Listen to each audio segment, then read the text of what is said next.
ఈరోజు మనం చాలామంది యూట్యూబర్స్ బిగినర్స్ ఎదురు చూసే ముఖ్యమైన టాపిక్ గురించి మాట్లాడబోతున్నాం.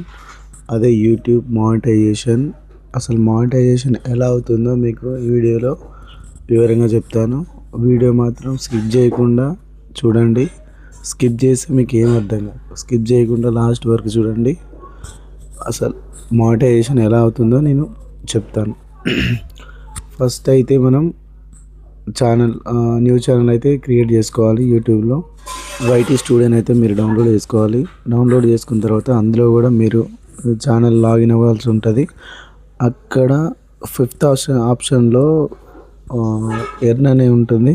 ఆ ఎర్న్ క్లిక్ చేసిన తర్వాత ఇక్కడ మీకు కనిపిస్తుంది 500 subscribers, 3000 watch hours, 3 million views అని ఉంటుంది. ఫస్ట్ అయితే మనకు 500 సబ్స్క్రైబర్స్ అయితే రావాలి. తర్వాత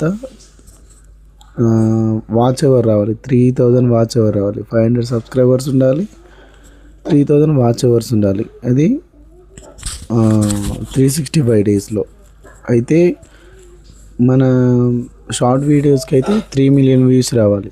3 million వ్యూస్ రావాలి, 500 సబ్స్క్రైబర్స్ రావాలి.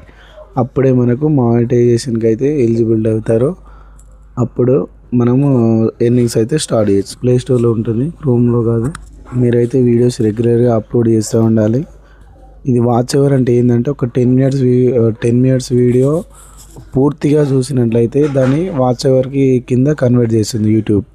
మంచి కంటెంట్ పెట్టండి, మంచి వీడియోస్ పెట్టండి. మూవీ సాంగ్స్ అనేది యాడ్ చేయొద్దు. యాడ్ చేస్తే కాపీరైట్ క్లెయిమ్ కింద వస్తుంది. అది మీ ఎలిజిబిలిటీ కారనమాట. కాపీ చేసిన సాంగ్స్ పెట్టొద్దు, వీడియో కానీ ఏం పెట్టొద్దు. సాంగ్స్ మాత్రం యాడ్ చేయొద్దు. యూట్యూబ్లో ఆల్రెడీ అప్లోడ్ చేసిన వీడియో కూడా మనం ఇందులో అప్లోడ్ చేయొద్దు. మీ యూట్యూబ్ అనేది మానిటైజేషన్ అయిన తర్వాత ads, channel membership, super chat, sponsorship ఇలాంటిది వీటి ద్వారా మీకు ఎర్నింగ్స్ అనేవి స్టార్ట్ అవుతాయి. మొదట్లో వ్యూస్ తక్కువనే ఉంటాయి, సబ్స్క్రైబర్స్ కూడా తక్కువనే ఉంటారు. మీరు కన్సిస్టెన్సీగా వీడియోలు చేస్తూ ఉంటే సబ్స్క్రైబర్స్ పెరుగుతూ ఉంటారు, వ్యూస్ పెరుగుతూనే ఉంటాయి, మానిటైజేషన్ కంప్లీట్ అవుతూ ఉంటుంది. YouTube rules, violence, fake information ఏది పెట్టొద్దు. ఈ వీడియో మీకు యూజ్ఫుల్ అనిపిస్తే ఒక సబ్స్క్రైబ్ కొట్టండి, ఒక లైక్ చేయండి.